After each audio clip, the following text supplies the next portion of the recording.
La sconfitta interna con il Monreale pesa più del previsto, la classifica parla chiaro e a 2 giornate dalla conclusione del campionato può succedere di tutto.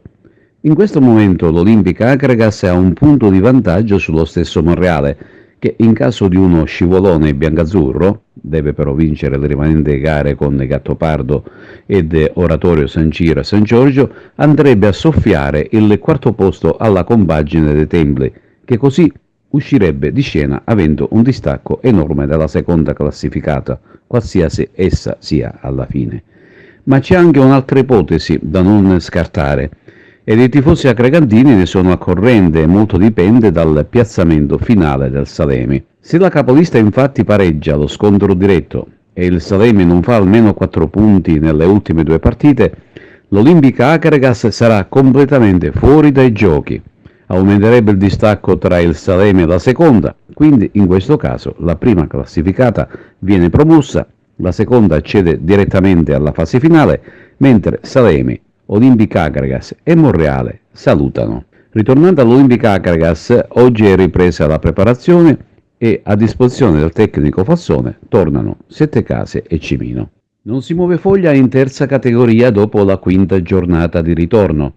Atletico Licata e Montallegro proseguono la propria corsa in vetta alla classifica, inseguita ad un solo punto dall'Eraclea Minoa, che ha vinto lo scontro diretto con il Città di Ribera.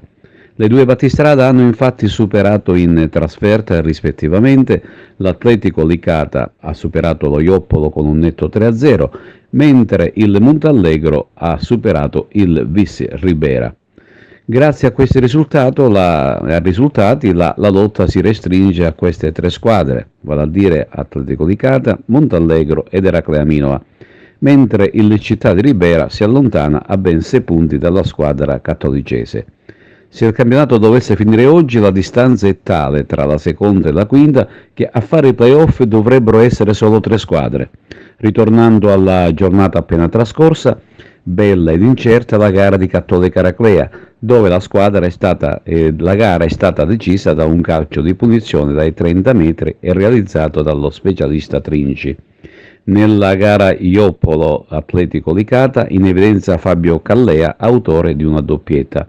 Il prossimo turno prevede il derby del Salso tra l'Atletico Licata e il Città di Licata, mentre sarà tutto da seguire lo scontro di Palma di Montechiaro tra il Socer Palmeira ed Eraclea Minoa.